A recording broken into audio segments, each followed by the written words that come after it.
barrel was worn out through wear and tear.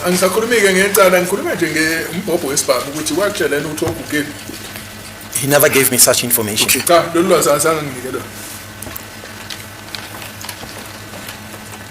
Okay. And now we are at a stage. Your testimony is that you compare the exhibit bullets with all the test fires, 1 to 10. Is that my understanding?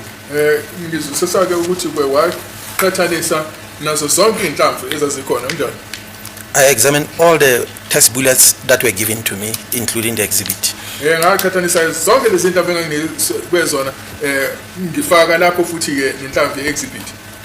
And for you, as you have gone through all the test fires, you make a determination that TB4 and TB8 gives me the best possible marks where I can make a comparison with exhibit bullet, correct?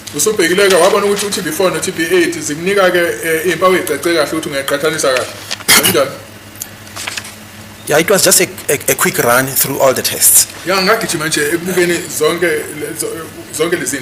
And eventually I decided to use TB4 and TB8 for thorough analysis.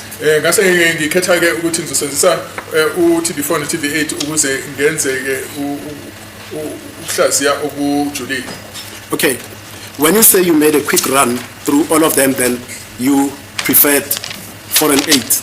What does that quick run entail? TB 3, 5, 6, 7, 9, 10. What does that entail?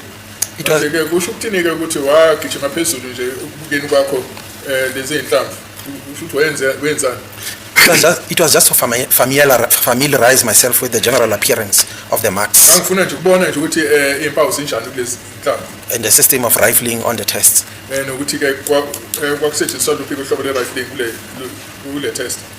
And at the time you were given this, did Colonel Mangena tell you that I have made an inclusion that is a positive match? Let's start there. Did he tell you that he made a positive match?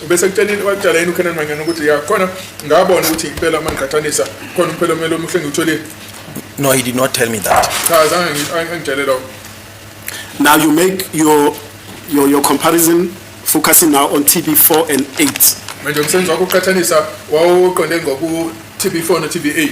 A thorough comparison, yes. Now, if I understood your evidence in chief yesterday, you started first by, and correct me if I'm wrong, with the methodology or the methods that you used, that you described yesterday, which are pattern matching and consecutive matching trials, CMS, right? That is correct. When I say pattern matching, consecutive. Can you give me the name of the second? Consecutive matching striations. Consecutive matching striation. Right? And from the charts that you prepared, I'm not going to take you through all the charts. From the charts that you prepared, TB8, as I understand the charts, you use the line counting method, which is CMS, correct?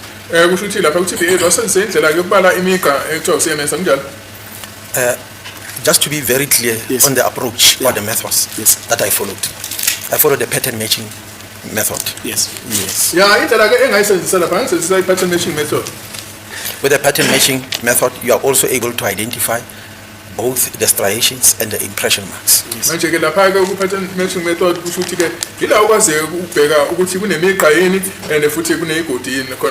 As I've already indicated, that the two methods are not they are not mutually exclusive, or they are not in opposition to each other. But the current situation is that we use pattern matching at Ballistic South Africa.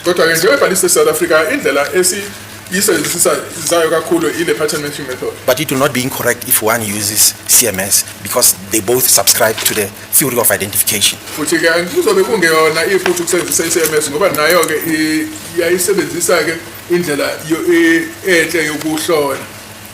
And now and remember, on that aspect I agree with you, that you can start by using pattern matching, and if you see the patterns and they are reproducible, you can even go to line counting, which is CMS. So I'm not faulting you on that aspect, and don't take it like I'm faulting you. Cha angisho ukuthi ke ngiyaphikisa ukuthi ungakwazi ukusebenzisa pattern matching kuyidlule le kulapha ku line counting ngaphansi kwe CMS. And when we talk about pattern matching, remember, Lieutenant Colonel, I am asking questions, but I'm learning from you as well. So some of the questions, take it, I'm a layperson when it comes to ballistics and comparisons and the like, right? Njengoba ngibuza ngiyaqhubeka nami ngiyafunda khona ngicosha njengoba ngingena uqepheshe we-ballistic. Now, with regard to pattern matching, what we are essentially dealing with, and correct me if I'm wrong, we are dealing with the known non-match, correct? Or are we dealing with both known matches and known non-matches? Manje lapha ke sisebenza ngempawu ezaziwayo ezifanayo noma impawu ezaziwayo ezingafani. The concept of known non-match or known match, actually known non-match, is embodied in the theory of identification. It's not something that can be associated with pattern match only or CMS. It comes from the theory of identification, where both people from CMS and pattern match subscribe to. Manje uma sibheka lapha impawu ezaziwayo ukuthi azifani akusho ukuthi ke kukhona umehluko phakathi kwalaba abathanda ipattern matching ne-CMS zombili lezi zisebenzisa indlela ezinhle zokuqhathanisa. Now, for the sake of my understanding, I've gone through some literature, I've consulted with our expert, Mr. Peterson. And this concept of known non-match still beats me. Can you thresh it out for me so that I understand, and then maybe we can move on to other things? Awungichazeleke nge-known non-match okusho ukuthi ke kungafanani okwaziyo okubonakalayo okwaziwayo. Known non-match is when the examiner compares two tool marks. Kusho ukuthi ke lapha umhlaziyo uqhathanisa ke izimpawu ezishiwa amathuluzi ezimbili. That he knows that were produced by two different tools. Ila azikhona ukuthi ke lezi mpawu lezi zashiwa amathuluzi amabili ahlukene. Those tools can be firearms or anything. Noma ngabe kuyisibhamu noma kuyi And he deliberately compares them with each other, lapho ke kusho ukuthi ke uyaziqhathanisa zombili with the aim of seeking similarities which may exist between them. ukuzama ukuthola ukuthi ngabe kukhona yini ukufanana okungabe kukhona phakathi kwazo. This is what known non-match is based on. Ilokho ke i-known non-match ezize khona. It is because even in marks produced by two different tools, Ingoba kuyenzeka ukuthi ke uma kukhona impawu ezishiwe amathuluzi amabili ahlukene, there might be a very small degree of correspondence kungabe kukhona ke kufanana okuncane okungaba khona between those two marks, phakathi kwalezo impawu. but the degree of similarity must outweigh those differences. Manje ke ukufanana ke kufanele kube sezingeni elikhulu kakhulu kunokwehlukana. Actually, I want to say, in tool marks that were produced by the same firearm, Cha engishoyo ukuthi ke impawu ezishiwe isibhamu isonto. the degree of correspondence will outweigh the differences. Kusho ukuthi ke ukufanana kuzoba ngaphezulu kakhulu kunokwehlukana. And in tool marks that were produced, that are known to have been produced by two different tools, Manje ke impawu ezishiwe amathuluzi amabili ehlukile, that similarity that exists in them when they are compared with each other kusho ukuthi ke ukufanana ke okungatholakala lapho uma uqhathaniswa. will be outweighed by far by the differences that exist. Kusho ukuthi ke lokho kufanana kuzobe kukuncane kakhulu uma kuqhathaniswa nokwehlukana. So the concept of known non-match, as it is coming directly from the FT theory of identification, Manje ke lo mbono lona ukuthiwa i-known non-match njobe ivela kwa-AFTE it says for sufficient agreement to be attained, kuthiwa ke ukuze kube nokuvumelana okulingene the similarities that exist kufanana ke okukhona lapho must exceed the similarities that are found in the best known non-match. kusho ukuthi kufanele ibe miningi ngaphezulu kakhulu kunokufanana okutholanakala empawini ezivela ezibhamini ezihlukile lokuthiwa i-known non-match. In simple terms, a known non-match is actually a false positive.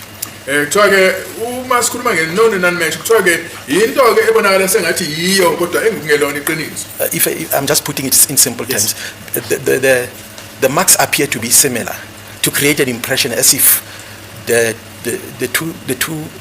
two marks are having a common origin. Kusho ukuthi lezi impawu lezi ziba nendawo la ezicishe kube sengathi ziyefana ukuze senze ukuthi umuntu ke ongabhekisisile acabanga ukuthi kukhona ukufanana okukhona.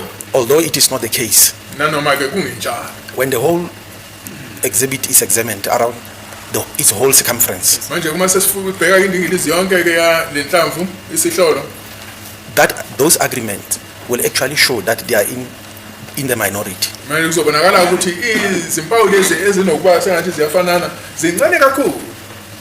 So that is what best known non-match means. Yiyona ke into ezamachaswa yiloko okuthiwa i-known non-match. In the AFT theory of identification, the word best known non-match is not used. Lapha kwe-FT uma kuqhathaniswa lento ka-known non-match ayisetshenziswa. But there are words which, or the phrase which is an equivalent of that word. Khona ke indlela kubekiswa ngayo amagama acishe afane nalowo. If I were to read from the FT theory of identification, mangibheka lapha ku le theory ye-FT identification, it says agreement is significant when the agreement in individual characteristics exceed the best agreement demonstrated between tool marks known to have been produced by different tools. So ke ukuvumelana kwezimpawu kufanele kube ukuvumelana okweqe kakhulu kuloko okuvelayo uma kusetshenziswe amathuluzi ahlukile. And is consistent with the agreement demonstrated by tools known to have been produced by the same tool. Kufanele kube can you please read this sentence? And is consistent with the agreement demonstrated by tools known to have been produced by the same tool. Kuyahambisana ke nempawu ezishiwe ithuluzi elifanayo. So the word that says the agreement must exceed the best agreement demonstrated between tool marks known to have been produced by different tools.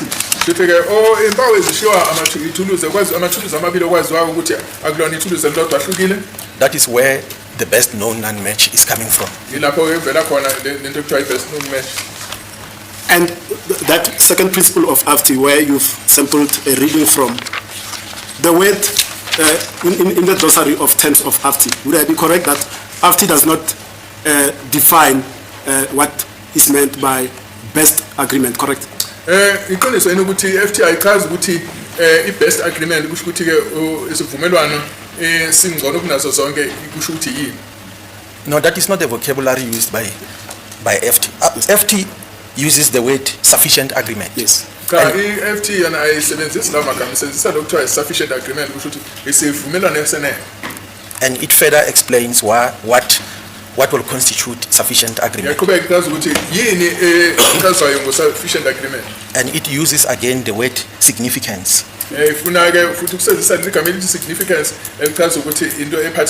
Which means significant agreement.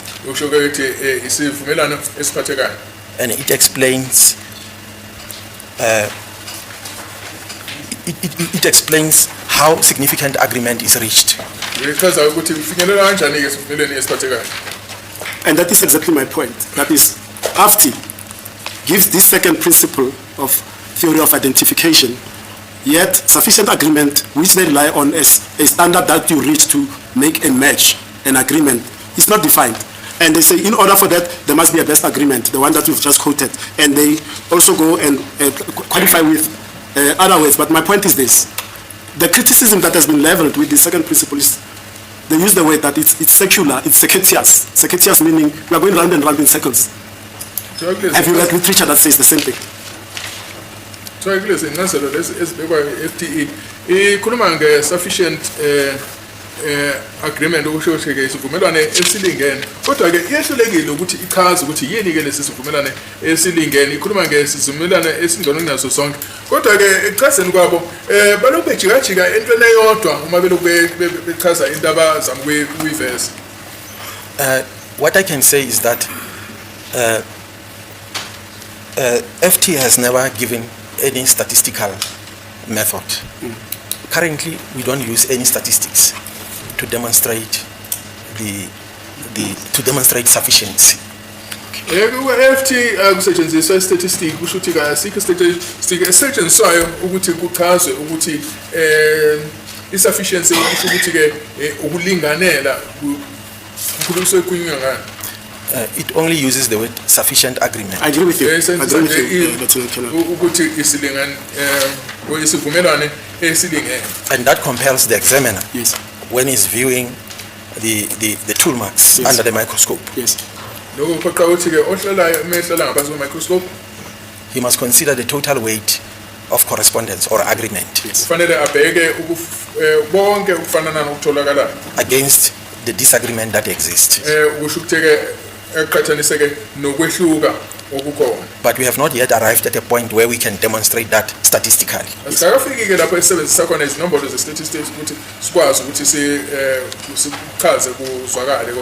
Like when it is done in DNA analysis, for example.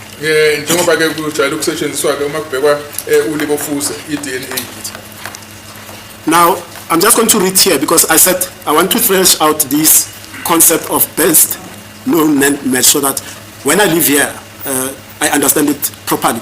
Now, from where you've read that agreement is significant when it exceeds the best agreement demonstrated between tool marks known to have been produced by different tools, and the part that I'm interested in is the one that I'm reading now. Consistent with agreement demonstrated by tool marks known to have been produced by the same tool. You see that? I see it. Now that and it's taken with the third principle of theory of identification, which I may also read quickly because I want to combine my question between these two principles. Okay, so leaving me behind. Oh, sorry, Mr. Ngoba. Sorry, Mr. Ngoba. So just read from the part, he has already read it in record, which says, and is consistent with agreement demonstrated by tool marks known to have been produced by the same tool. Statement esikhuluma ngokuvumelana okulingene sichaza ukuthi ke kukhona lokho phakathi kwezimpawu ezimbili ukuchaza ukuthi kufanele kube nokuvumelana kwezimpawu ezitholakala entweni eyodwa uma kuukuthi ke ubuningi ke balezi impawu lezi zingakwazi ukuthi ziholele ekutheni esinye isibhamu singabe sisetshenzisiwe ukuthi sishiye lezo impawu and futhi ke lokho ke kuyinto ekude kakhulu ukuthi ingamukeleka njengengasetshenziswa. And I'm saying that I want to pose a question to you, but it's also related to this statement you've read and the third principle of theory of identification, which reads, currently the interpretation of individualization or identification is subjective in nature, founded on scientific principles and based on the examiner's training and experience. Right? Ukubuka izimpawu lokubusa ncike kakhulu ekutheni umuntu uqeqeshwe kangakanani. Now my question is this: when they say on this aspect, consistent with agreement demonstrated by tool marks known to have been produced by the same tool, what it says to an examiner, that's my understanding, and correct me if I'm wrong. What it says to an examiner, it says when you are looking at this tool, the non-match, comparing non-matches, you as an examiner, according to your training and experience and the scientific principles that apply to ballistics, you then sit and you go to a catalog in your memory and say, I have seen, say for example in this case, these marks on this bullet before imparted in another test that I've done in my experience, imparted by a C75 Luca. So based on what I'm looking at now, as my consistent with tool marks demonstrated by as a known match, I've seen this before in other tests. Now looking at my experience and my training, this tells me this tool must have produced these marks. Is that not what it says in simple terms? Cabanga ukuthi uma ukuthi wake wasibona isibhamu esithize sishaye izimpawu ezinjengalezo sibonayo uyakwazi ukuthi cha lezi impawu lezi ngabe sishiwe yilolu hlobo lesibhamu kusho ukuthi ke nalowo umqondo ke lo uyawuletha ehlaziyeni kwakho. Known non-match, as I've already explained, that specimen, I mean to say tool marks, known to have been produced by different tools, are microscopically compared with each other. Kushuthi ke impawu ezishiwe ezibhamu ekwaziwayo ukuthi zehlukene kodwa ke lezi impawu lezi ziyahlolwa ngaphansi kwe-microscope. siqhathaniswe. So as the examiner has been doing that throughout his career, Ukuthi njengoba elokhu eqhubeka ke umhlaziyi emsebenzini wakhe wokuhlaziya, he's able to have a picture of what of the extent of that agreement, ukuthi ke ugcine sebonile ukuthi leso sivumelano leso sinjani. the extent of the agreement on tool marks known to have been produced by different tools. Ukuthi ke ugcine ezile ukuthi zinjani impawu ezishiwa emathuluzi ahlukene. That will happen from time to time and throughout his career Lokhu kuzokwenzeka nje emele kweqhubeka esebenza.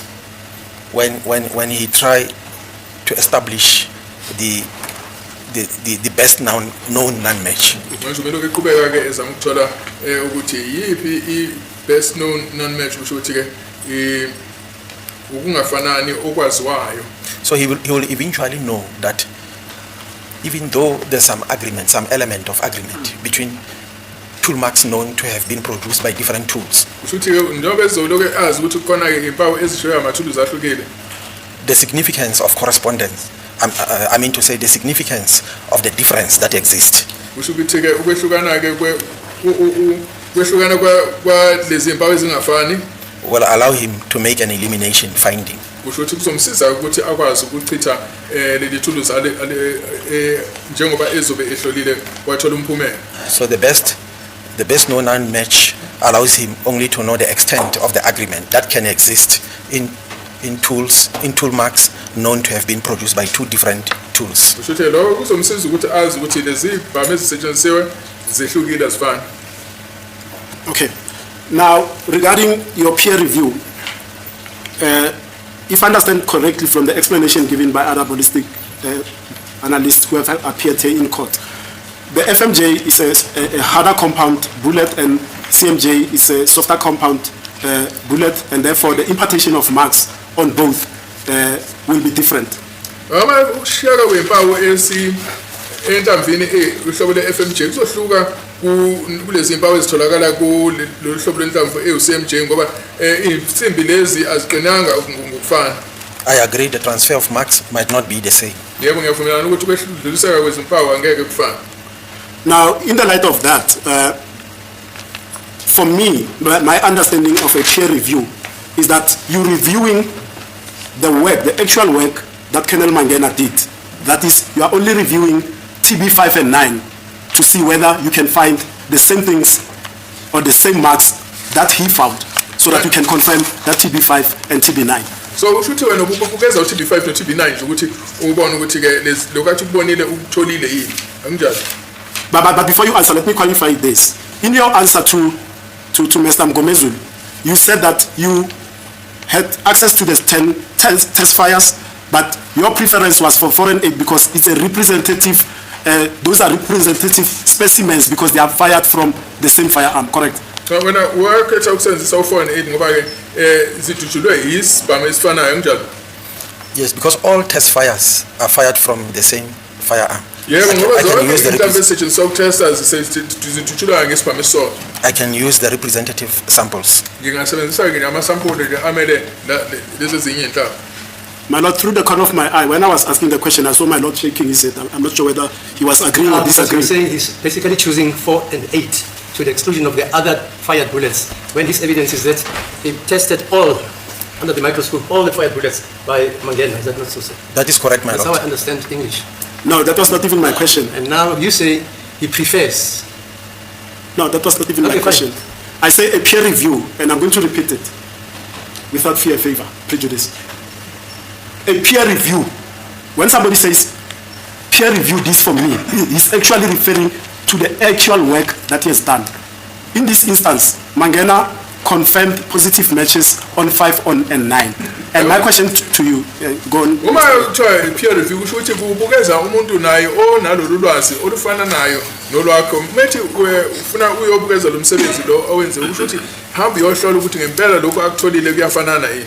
So the basis of my question is this, and you may disagree, is that my understanding was that he will give you TB 5 and 9 for you to say here peer review this for me and see what you come up with without telling you I've made it positive, I've made it somehow, so that you are reviewing the same work that he did. And I'll tell you where the problem lies after this. Kushuthi ke yena ke mina ngendlela engizwisisa ngayo ukuthi uzokunika u5 and 9 athi mina ngihlolile lana u5 and 9 khona umphumela engutholile ngicela ukuthi uhlole kodwa yena ngeke akutshela ukuthi umphumela walokuhlola kwakhe yini. We must first agree that all those tests were fired in a single firearm. Yes. Bayisizwana ukuthi zonke wonke la ma-test bulela edishile istampa mesodwa. And as I've said, that the verifier of findings does not redo the work.